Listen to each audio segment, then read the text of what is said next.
Selamat datang di channel ini. Jangan lupa like, komen, dan subscribe biar tetap semangat dalam bercerita. Kalau boleh tahu kalian dari mana saja bisa komen di bawah ya. Rina selalu percaya pada takdir yang indah. Baginya, takdir itu adalah Reza. Mereka bertemu di sebuah pameran seni. Reza adalah seorang arsitek muda yang menawan, dengan senyum yang mampu meruntuhkan setiap keraguan di hati Rina. Tatapan matanya lembut, kata-katanya penuh pujian, dan perlakuannya pada Rina terasa begitu istimewa. 2 tahun masa pacaran terasa seperti dongeng yang diukir dengan kesabaran dan kemesraan. Di depan keluarga dan teman-teman, mereka adalah pasangan sempurna. Reza digambarkan sebagai menantu idaman, sopan, mapan, dan sangat mencintai Rina. Puncak kebahagiaan itu tiba di hari pernikahan mereka. Sebuah pesta mewah yang dihadiri ratusan tamu, menjadi saksi janji suci yang dibingkai oleh dekorasi bunga-bunga putih. Rina ingat betapa bangganya ia saat menyematkan cincin di jari Reza, membayangkan masa depan penuh cahaya. Ia telah menyerahkan seluruh hatinya kepada pria ini, percaya bahwa rumah tangga mereka akan menjadi pelabuhan teraman di dunia. Namun, keindahan itu hanya bertahan seumur jagung, atau lebih tepatnya, hanya sebatas bulan madu. 6 bulan pertama pernikahan adalah masa transisi dari romansa ke realita.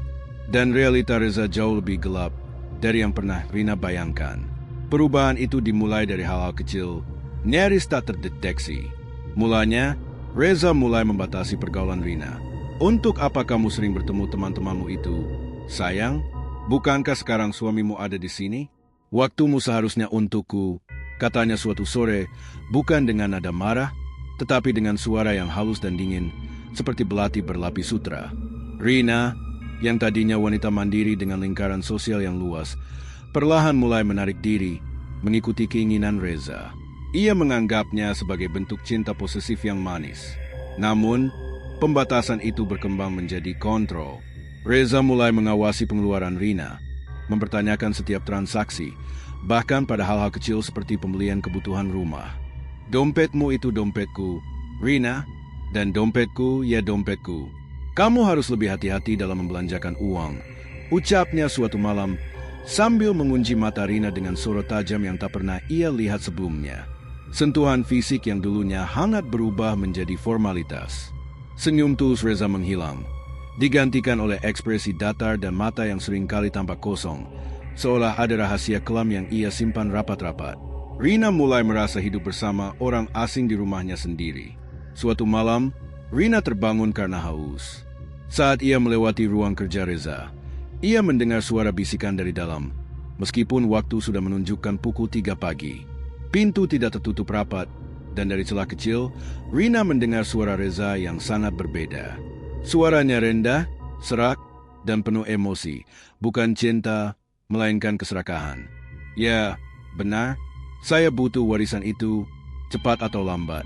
Kalau perlu, saya akan lakukan apa saja. Sudah lama saya menunggu kesempatan ini. Jangan sampai gagal hanya karena dia terlalu kuat." Reza terdengar sedang berbicara dengan seseorang, tetapi bukan percakapan biasa. Ada nada mendesak, hampir seperti ancaman yang ditujukan kepada pihak lain. Rina membeku. "Warisan? Warisan apa?" Rina baru ingat bahwa ia adalah pewaris tunggal sebuah lahan properti yang cukup strategis di pusat kota, peninggalan almarhum ayahnya. Selama ini, Rina tidak pernah membahas masalah warisan dengan Reza secara mendalam. Ia hanya tahu Reza antusias saat membicarakan masa depan finansial mereka. Saat Rina mundur, ia tanpa sengaja menyenggol sebuah vas di meja sudut. Prang, seketika keheningan mencekam. Pintu ruang kerja terbuka kasar. Reza berdiri di ambang pintu, matanya merah menyala karena terkejut. Ekspresinya saat itu adalah perpaduan antara kemarahan dan ketakutan yang membuat bulu kuduk Rina merinding. "Apa yang kamu lakukan di situ, Rina?" "Menguping," bentak Reza. Untuk pertama kalinya ia meninggikan suara padanya. Rina hanya bisa menggelengkan kepala. Ketakutan telah melumpuhkan lidahnya. "Tidak, aku hanya mau ke dapur. Aku menyenggol vas itu. Maaf." Reza menatapnya lama, tatapan yang dingin dan menghakimi. Perlahan, ia menguasai dirinya, kembali ke sikapnya yang tenang. Tetapi aura gelap itu tetap ada. "Sudahlah, kembali ke kamar. Aku sedang sibuk," Katanya dingin, menutup pintu kembali, seolah tidak pernah terjadi apa-apa. Sejak malam itu, ketakutan Rina berubah menjadi kesadaran yang pahit. Ia bukan lagi istri yang dicintai, melainkan objek, alat yang harus dikendalikan Reza untuk mencapai tujuannya. Kehangatan rumah tangga mereka telah hilang sepenuhnya, digantikan oleh lapisan es tipis yang siap pecah kapan saja. Setiap sentuhan Reza terasa seperti kewajiban, setiap kata-katanya penuh perhitungan. Rina mulai tidur dengan perasaan cemas yang mencekik, mendengarkan setiap derit pintu, setiap langkah kaki Reza di lantai. Ia merasa terperangkap dalam sangkar emas yang dibangun dari kebohongan. Pernikahan impian Rina telah menjadi neraka yang sunyi. Ia tahu ada bahaya yang mengintai, tetapi ia tidak tahu wujudnya. Ia hanya tahu satu hal, ia harus mencari tahu apa yang sebenarnya direncanakan Reza. Malam-malam yang dingin di rumah mewah itu diisi oleh air mata diam Rina, menandai berakhirnya dongeng dan dimulainya kengerian yang sesungguhnya. Kengerian itu tidak datang dalam wujud hantu atau penampakan tiba-tiba. Kengerian itu datang perlahan, menusuk dari dalam, merenggut kesehatan Rina sedikit demi sedikit. Awalnya adalah kelelahan kronis. Rina merasa tubuhnya seperti baterai yang selalu hampir habis, meskipun ia tidur cukup lama. Rasa lemas yang tak wajar selalu menyelimutinya, membuat pekerjaan rumah tangga yang sederhana terasa seperti mendaki gunung. Kemudian datanglah sakit kepala. Bukan sakit kepala biasa, melainkan nyeri yang menghantam seperti palu godam di bagian belakang mata. Seringkali muncul tepat saat azan maghrib berkumandang. Ia akan terpaksa berbaring, mematikan semua lampu, dan menahan rasa sakit yang tak tertahankan. Namun, yang paling mengganggu adalah mimpi buruk. Setiap malam, Rina terjebak dalam skenario yang sama. Ia berada di sebuah ruangan gelap dan sosok bayangan hitam mendekatinya, mencoba mencekik lehernya. Sosok itu tidak memiliki wajah, tetapi ia selalu meninggalkan sensasi dingin dan bau tanah basah. Suatu malam, ia terbangun sambil berteriak, merasakan sakit di lehernya seperti ada bekas cengkraman. Reza, yang tidur di sampingnya, tidak menunjukkan rasa peduli. "Kamu ini kenapa, Rina?" Selalu mengigau.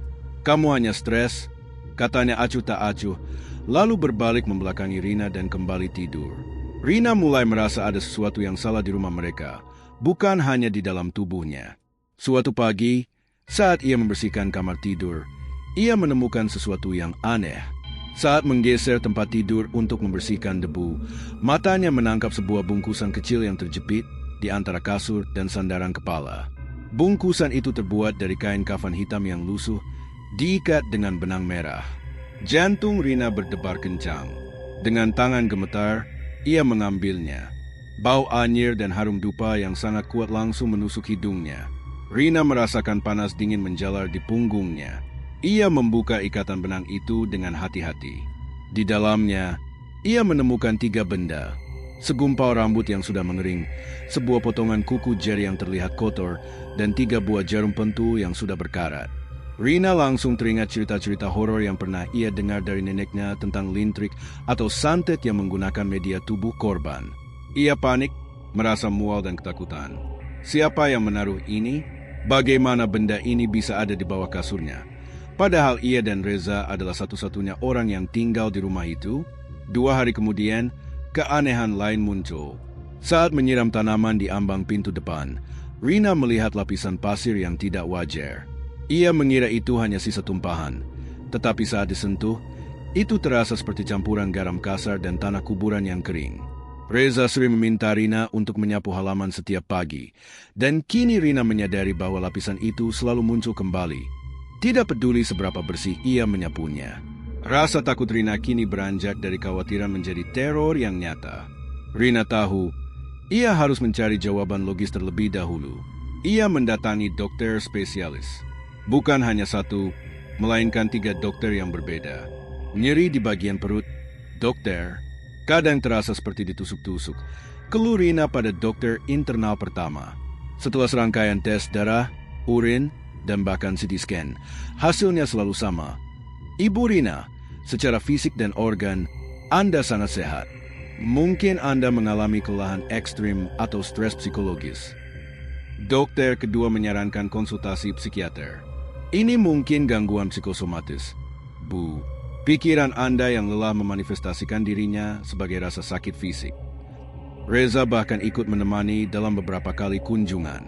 Di depan dokter, ia bertingkah seperti suami yang sangat peduli, memegang tangan Rina, dan mengangguk-angguk setuju dengan diagnosa stres. Iya, dokter, akhir-akhir ini Rina memang sering melamun dan terlihat tertekan. Saya sudah menyuruhnya istirahat, tapi dia keras kepala, kata Reza, memberikan senyum palsu kepada dokter yang pada dasarnya mengkonfirmasi narasi bahwa Rina sedang depresi. Hasil medis yang nihil itu justru membuat Rina semakin tertekan. Ia tahu ia tidak berbohong. Ia benar-benar sakit. Tapi bagaimana ia bisa membuktikan penyakit yang tidak bisa dilihat oleh teknologi medis? Isolasi yang dilakukan Reza semakin kuat. Teman-teman yang ia hubungi kini menganggapnya mulai aneh atau terlalu dramatis. Kamu hanya butuh liburan, Rina, kata salah satu temannya lewat telepon. Jangan terlalu dipikirkan. Rina kembali ke rumah dalam keadaan hampa. Ia duduk di tepi ranjang, menatap bungkusan kafan hitam yang ia simpan di dalam kotak perhiasan lama. Ia tahu bungkusan ini adalah kunci. Ia mulai mengamati Reza dengan lebih teliti, menghubungkan titik-titik antara penyakitnya dan kebiasaan aneh suaminya.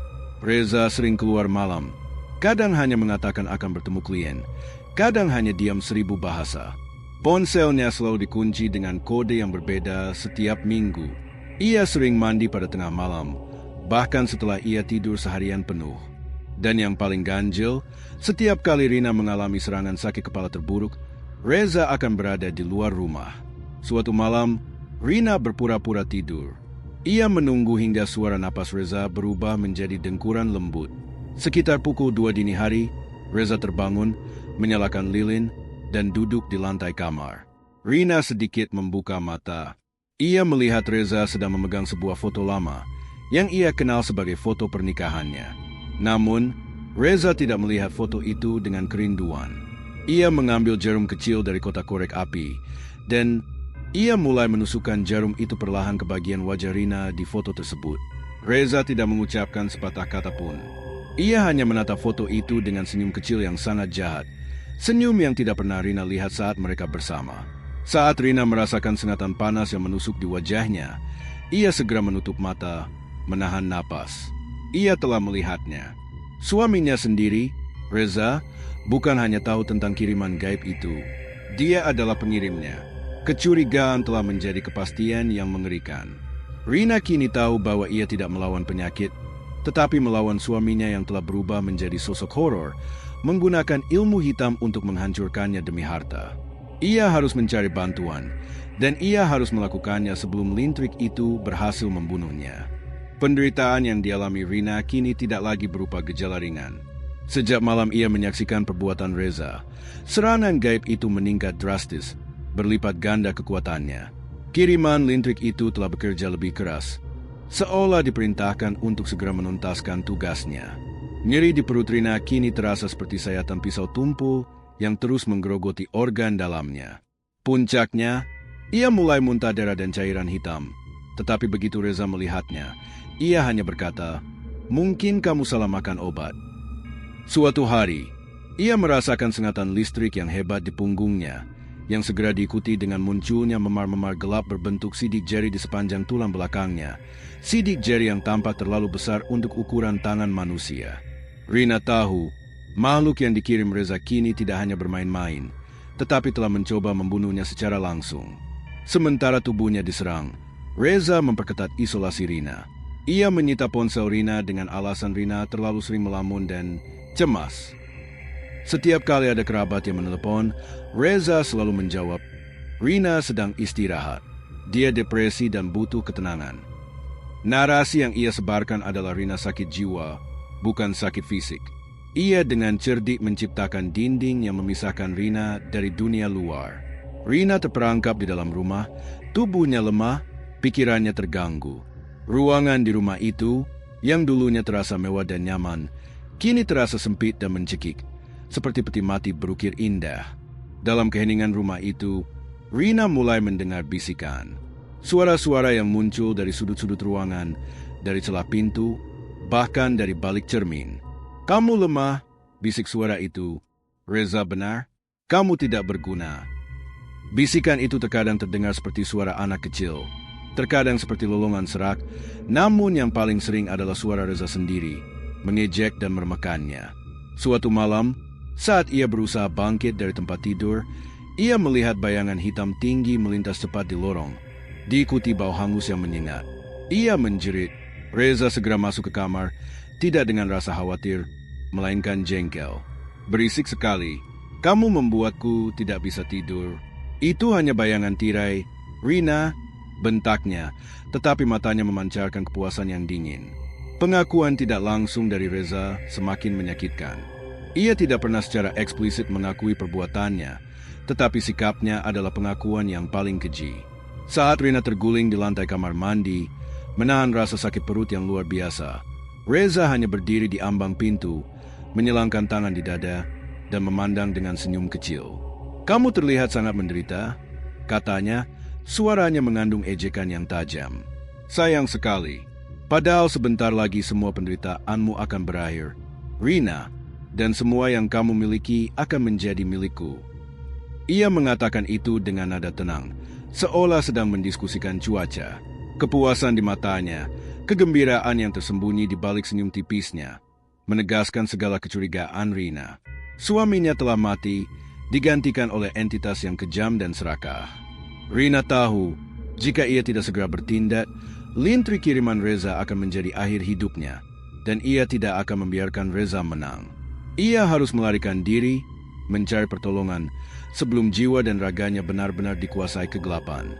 Tekad Rina untuk bertahan kini menjadi satu-satunya sumber kekuatannya. Ia tahu ia tidak bisa melawan Reza sendirian. Ia membutuhkan bantuan yang tidak bisa diberikan oleh ilmu kedokteran. Hanya satu orang yang terlintas di pikirannya, sepupunya, Mira. Mira selalu sensitif terhadap hal-hal gaib, dan yang terpenting, ia tinggal jauh dari kota tempat Rina dan Reza tinggal, sehingga Reza tidak mengenalnya dekat. Kesempatan itu datang pada hari Kamis sore. Reza mengatakan ia akan melakukan perjalanan bisnis mendadak keluar kota, sebuah perjalanan yang menurutnya akan memakan waktu 3 hari. Ini adalah celah emas yang harus dimanfaatkan Rina. Begitu Reza menutup pintu, Rina merangkak menuju laci di ruang tamu tempat Reza menyimpan kunci cadangan mobilnya. Dengan tangan gemetar, ia berhasil mengambil kunci tersebut. Ia mengabaikan rasa sakit yang menghantam perutnya dan tubuhnya yang lemas. Ia harus keluar, sekarang juga. Rina menyelinap keluar rumah, mengendarai mobil dengan segenap sisa tenaga. Ia tidak membawa apa-apa, kecuali dompet kecil dan bungkusan kain kafan hitam yang ia temukan di bawah kasur. Setelah beberapa jam perjalanan yang terasa seperti penyiksaan, Rina tiba di rumah Mira di pinggiran kota. Mira terkejut melihat kondisi Rina yang sangat menyedihkan, mata cekung, kulit pucat, dan tubuh yang kurus kering. Setelah mendengar cerita Rina, terutama tentang benda-benda aneh dan jarum di foto, Mira langsung percaya. Kita harus mencari orang pintar, Rin. Ini bukan sakit biasa, kata Mira, suaranya tegas dan khawatir. Mira membawa Rina ke sebuah dusun kecil di kaki gunung, menemui seorang kiai sepuh yang dikenal memiliki kemampuan untuk membersihkan kiriman ilmu hitam. Kiai Abdul, namanya, seorang pria tua dengan janggut putih dan sorot mata teduh. Begitu Rina duduk di hadapannya, Kiai Abdul langsung menggelengkan kepala. Nah, kamu sudah dikirimi penyakit yang sangat jahat. Lintrik yang kuat menggunakan media dari tubuhmu sendiri. Tujuannya bukan hanya menyiksa, tetapi juga menghabisimu perlahan untuk mengambil apa yang kamu miliki. Jelas Kiai Abdul, tanpa perlu Rina menceritakan detailnya. Ia menunjuk ke area perut dan punggung Rina, persis di mana rasa sakit Rina paling parah. Kiai Abdul menjelaskan bahwa kiriman tersebut adalah jenis pelarutan raga yang bekerja dengan merusak organ dalam dan mengganggu pikiran, membuatnya tampak seperti gila atau stres. Dan yang mengirimkannya adalah orang yang sangat dekat denganmu, seseorang yang memegang kunci rumahmu. Kiai Abdul segera memulai ritual penangkal awal. Ia meminta Rina untuk duduk dan mulai membacakan ayat-ayat suci dengan suara yang merdu dan berwibawa. Belum lama Kiai Abdul membaca, tubuh Rina langsung bereaksi keras. Ia menjerit kesakitan, tubuhnya mengejeng, dan ia merasakan panas luar biasa seolah api membakar dari dalam tulang.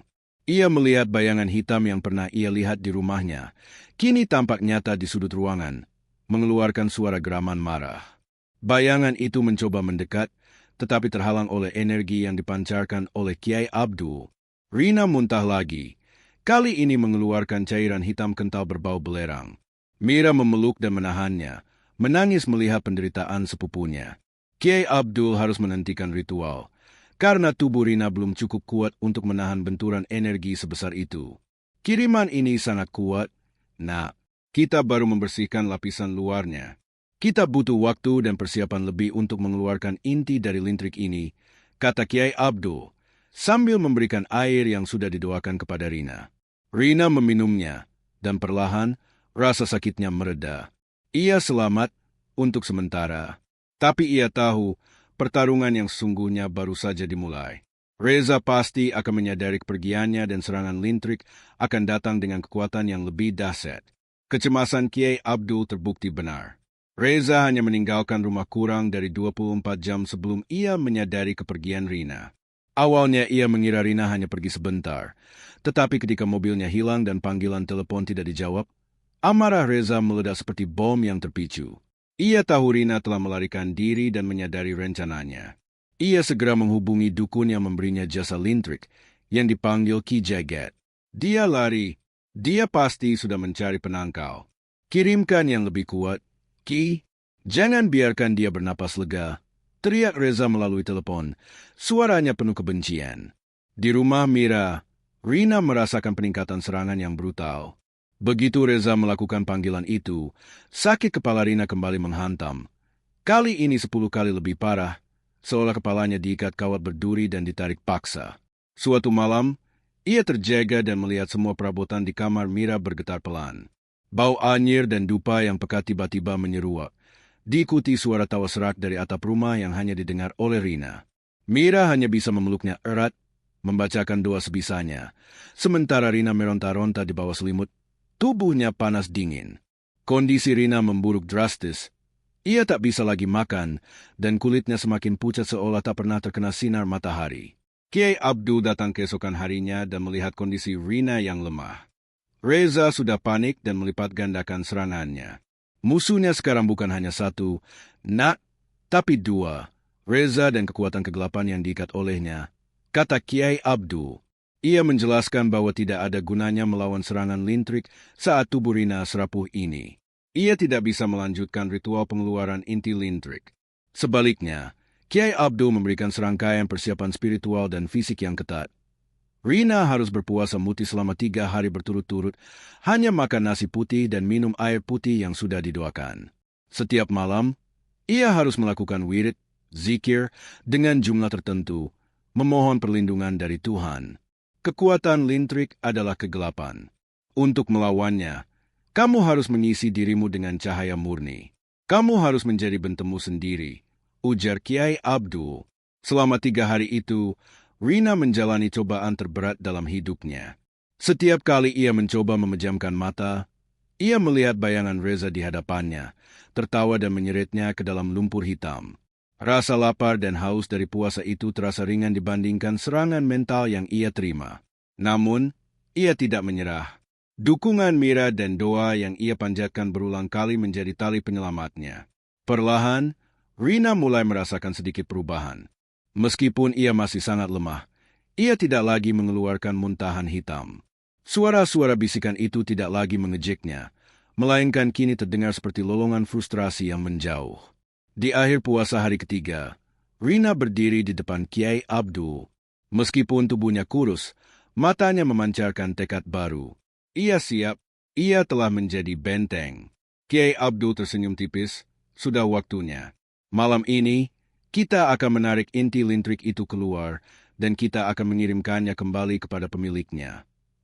Malam itu, di kediaman Mira, suasana terasa sangat sunyi dan mencekam. Kiai Abdul memulai ritual utama tepat pada pukul 12 malam, saat energi gaib diyakini mencapai puncaknya. Di tengah ruangan, diletakkan sebuah wadah berisi air yang sudah dicampur dengan kembang 7 rupa dan minyak esensial tertentu. Kiai Abdul duduk di hadapan Rina, yang kini telah diselimuti kain putih tebal dan memegang tasbih erat-erat. Mira duduk di belakang Rina, terus membacakan ayat-ayat perlindungan. Kiai Abdul memulai doanya, kali ini dengan suara yang lantang, bergetar, dan penuh kekuatan. Begitu doa-doa itu mencapai puncaknya, efeknya pada Rina jauh lebih mengerikan dari sebelumnya. Tubuh Rina mulai bergetar hebat, lebih seperti kejang yang didorong oleh kekuatan eksternal. Wajahnya berubah-ubah, dari ekspresi kesakitan yang memilukan menjadi seringai dingin yang bukan miliknya. Suara yang keluar dari tenggorokannya bukan lagi suara Rina, melainkan suara berat, serak, dan sangat tua, penuh amarah dan kebencian. "Hentikan! Jangan ganggu pekerjaan kami!" teriak suara itu, yang diyakini adalah hodam atau jin yang dikirim oleh Ki Jagat. Suara itu mencaci maki Kiai Abdul, mengancam akan menghancurkan mereka semua. Kiai Abdul tidak gentar. Ia mencelupkan tangannya ke dalam air kembang, lalu menyiramkan air itu ke wajah Rina, sambil membacakan ayat-ayat penghancur. Setiap tetesan air itu seolah menjadi cambuk panas bagi entitas di dalam tubuh Rina. Entitas itu menjerit kesakitan, tubuh Rina melengkung ke belakang. Di saat itulah, di sudut ruangan, bayangan hitam tinggi yang selama ini mengintai Rina mulai memadat. Itu bukan lagi bayangan, melainkan sosok raksasa, gelap, dengan mata merah menyala yang menatap tajam ke arah Kiai Abdul, siap menerkam. Sosok itu adalah manifestasi dari kiriman lintrik yang bertugas menjaga dan memastikan Rina meninggal. Pertarungan spiritual terjadi dalam hitungan detik. Kiai Abdul melemparkan segenggam garam yang sudah didoakan ke arah sosok hitam itu. Garam itu memancarkan cahaya putih sesaat sebelum mengenai sosok tersebut, yang langsung melolong mengerikan dan kembali mencair menjadi bayangan. Kiai Abdul memanfaatkan momen itu. Dengan cepat, ia menekan telapak tangannya di perut Rina, di tempat nyeri itu bersarang, dan mengucap doa penutup dengan suara menggelegar. Tangan Rina yang semula mencengkeram tasbih kini meremas perutnya sendiri. Ia menjerit terakhir kali, meludah cairan kental berwarna hitam pekat dan lumpur. Saat cairan itu menyentuh lantai, ia mengeluarkan asap tipis dan bau busuk yang luar biasa. Setelah itu, Rina ambruk tak sadarkan diri. Tubuhnya terasa ringan, wajahnya kembali damai, meskipun keringat dingin membasahi seluruh tubuhnya. Kiai Abdul menarik napas panjang. Ia mengambil bungkusan kain kafan yang dibawa Rina dan memasukkannya ke dalam wadah kembang yang tersisa, lalu menutupnya rapat-rapat. "Intinya sudah keluar, Nak. Hodam itu sudah kita usir, dan simpul lintriknya sudah kita lepas dari ragamu. Kamu sudah bersih, setidaknya dari serangan langsung," jelas Kiai Abdul kepada Mira. Namun, sorot matanya menunjukkan bahwa bahaya belum sepenuhnya berlalu. "Ingat, yang mengirim kiriman ini adalah suamimu dan dukunnya masih hidup. Selama media kiriman di rumahmu masih ada, dan Reza masih menyimpan dendam, mereka akan mengirim yang lain. Kamu harus menghancurkan semua media yang pernah ia gunakan di rumah itu, terutama foto yang ia tusuk jarum, agar lintrik ini tidak bisa kembali lagi." Kiai Abdul memberikan sebotol kecil minyak penolak dan meminta Rina untuk kembali ke rumahnya, bukan untuk tinggal, melainkan untuk menyelesaikan pertarungan terakhir. Rina berhasil selamat, tetapi kini ia harus kembali ke sarang horor itu untuk membunuh racunnya. Rina kembali ke rumah mewahnya 3 hari kemudian, didampingi Mira. Bukan lagi sebagai istri yang rapuh, melainkan sebagai seorang pejuang yang telah pulih. Di tangannya, ia memegang minyak penolak dari Kiai Abdul dan di hatinya, ia membawa tekad yang membara. Saat melangkah masuk, Rina langsung merasakan aura gelap yang pekat, jauh lebih dingin dan jahat dari biasanya. Reza, ternyata, sudah menunggu. Ia berdiri di ruang tamu, dengan wajah bengis dan mata merah, jelas-jelas baru saja kembali dari dukunnya setelah menyadari ritual pengusiran lintrik Rina.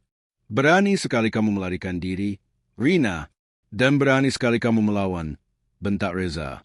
Langkahnya maju mengancam. Rina berdiri tegak. Untuk pertama kalinya dalam setahun, ia tidak takut pada tatapan Reza. "Aku melawan karena aku tahu kejahatanmu, Reza. Bukan hanya sakit yang kamu kirim, tapi kematian. Semua demi warisan ayahku." Suara Rina terdengar jelas, memecah keheningan mencekam. Reza terkejut. Ekspresi bengisnya berubah menjadi panik. Ia tidak menyangka Rina akan berani melawan dan mengetahui motifnya yang sebenarnya. "Omong kosong. Kamu sakit jiwa, Rina? Kamu hanya stres karena terlalu banyak melamun." Reza mencoba mengulang narasi lamanya, tetapi kali ini tanpa keyakinan. "Cukup?" Rina berteriak. Ia mengeluarkan minyak penolak dan mengoleskannya di ambang pintu kamar tidur utama, lalu di bingkai pintu ruang kerja Reza. Asap tipis segera mengepul dari tempat minyak itu menyentuh kayu. Reza langsung menjerit kesakitan, memegangi kepalanya. "Panas? Panas sekali," rintihnya, padahal minyak itu tidak menyentuhnya secara langsung. Rina tahu, energi gaib yang melindungi Reza dan rumah itu kini terbakar. Ini adalah momennya. Rina dan Mira bergegas masuk ke kamar tidur. Rina tahu persis di mana foto pernikahannya yang ditusuk jarum disembunyikan, di bawah laji meja kerjanya. Rina menarik keluar foto itu, yang kini tampak kusam dan bernoda darah hitam. Reza, yang masih meringkuk di lantai, melihat apa yang dipegang Rina. Ia merangkak menuju Rina dengan mata penuh ketakutan. Jangan sentuh itu.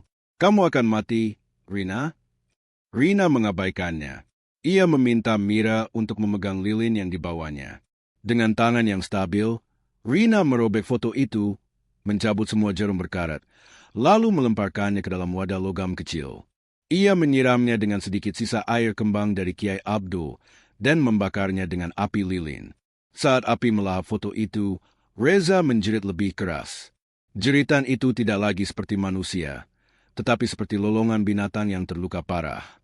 Tubuhnya kejang, mata putihnya melotot, dan ia menggigit lidahnya sendiri.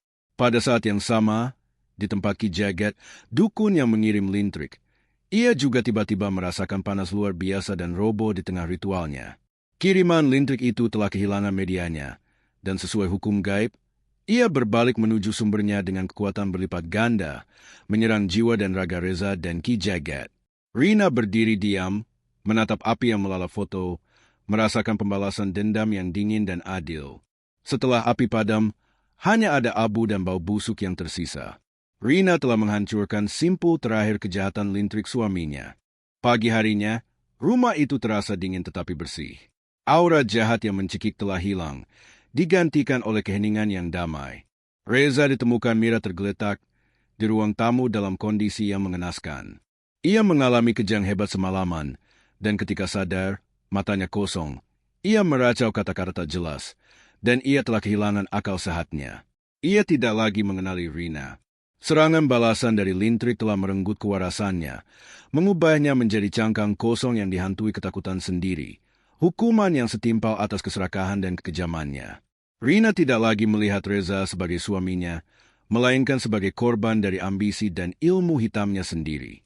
Bersama Mira, Rina mengumpulkan bukti. Mira menjadi saksi kunci atas kondisinya. Kiai Abdul memberikan pernyataan spiritual yang kuat, dan Rina menyimpan catatan medis yang menunjukkan bahwa ia sehat secara fisik. Dengan bukti-bukti ini dan kondisi Reza yang tidak mampu membela diri, Rina mengajukan gugatan cerai di pengadilan. Proses perceraian berjalan cepat dan tanpa perlawanan, terutama karena Reza dinyatakan tidak kompeten secara mental. Rina mendapatkan kembali hak penuh atas semua asetnya, termasuk tanah warisan dan rumah yang telah menjadi sarang teror.